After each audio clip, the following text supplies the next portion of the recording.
cette première séance carte blanche en députée non inscrite, Madame Véronique Besse. Merci Monsieur le Président. Monsieur le Ministre, je vais tout d'abord remercier le groupe UDR qui a eu l'excellente idée de mettre à l'ordre du jour le sujet de la dépendance, sujet qui est malheureusement le grand absent des politiques publiques. Preuve en est, le Premier ministre n'a pas évoqué ce sujet lors de son discours de politique générale. Monsieur le Ministre, ma question est simple. Y a-t-il une réelle volonté du gouvernement de s'occuper de nos anciens? J'en doute. Dans les prochaines années, c'est un véritable défi démographique que nous allons devoir relever. Avec des millions de personnes en perte d'autonomie, nous allons être confrontés au mur de la dépendance. La situation n'est plus tenable, ni pour nos anciens, ni pour les familles, ni pour le personnel soignant. Comment accepter que nos EHPAD soient en si mauvaise santé financière, avec toutes les répercussions que cela peut avoir? Comment accepter les déserts médicaux et les difficultés d'accès aux soins? Comment accepter les départs massifs de soignants qui sont cassés moralement et physiquement?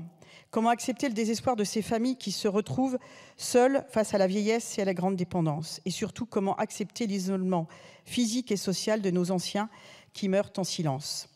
La promesse d'Emmanuel Macron sur une loi grand âge n'a pas été tenue. Elle n'a donné lieu qu'à une petite loi de circonstance, sans envergure, sans vision, sans moyens. Et pourtant, on connaît les solutions pour accompagner le grand âge. Les études ne manquent pas. Mais ce qu'il manque, c'est une réelle volonté politique. Alors, Monsieur le Ministre, nos anciens ont besoin d'être accompagnés dignement vers le grand âge. Il s'agit tout simplement de les respecter, de respecter ceux qui les entourent. Plus qu'un sentiment d'abandon, ces millions de personnes sont réellement abandonnées et ignorées. Monsieur le Ministre, que leur dites-vous à ces millions de personnes? Merci Madame Besse. Monsieur le Ministre. Merci Monsieur le Président, merci Madame la députée. Plusieurs choses.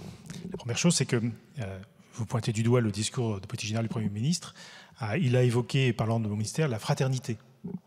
Et une fraternité qui s'exprime sur l'entièreté de mon périmètre, notamment donc toutes les questions liées à l'autonomie, à la fois donc sur les questions liées au grand âge, mais aussi au handicap. Alors, je ne porte pas tout à fait, mais ça ne pourrait pas surprendre, la même appréciation que vous sur la loi Bien vieillir, dont je m'emploie finalement à traduire les effets au titre donc, du PLFSS, mais pas que, notamment avec toutes les solutions que nous sommes en train de co-construire, je dis bien co-construire, avec les départements, pour apporter des éléments de réponse à la fois sur la capacité de chacun à vieillir à domicile, et j'évoquais tout à l'heure la vision interministérielle avec Madame Valérie Létard au titre de l'adaptation des logements.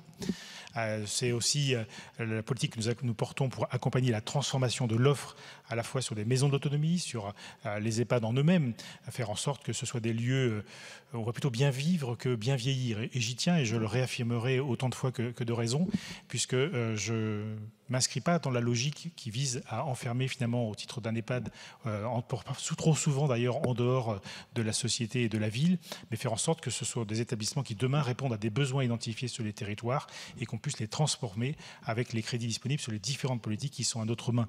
Je pensais, je l'ai dit tout à l'heure, au répit, je pense pourquoi pas également à l'accueil donc de personnes âgées en situation de handicap vieillissante, mais aussi on sait que dans certains territoires on peut transformer ces EHPAD pour qu'ils servent de lieu d'accueil pour des étudiants.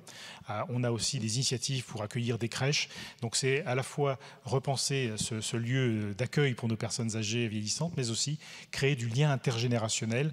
Je peux vous assurer que les exemples ne manquent pas et qu'ils sont très efficaces. Donc c'est une politique de société, vous l'avez dit, et c'est bien ce qui me motive. Merci, Monsieur le Ministre. Le débat est clos.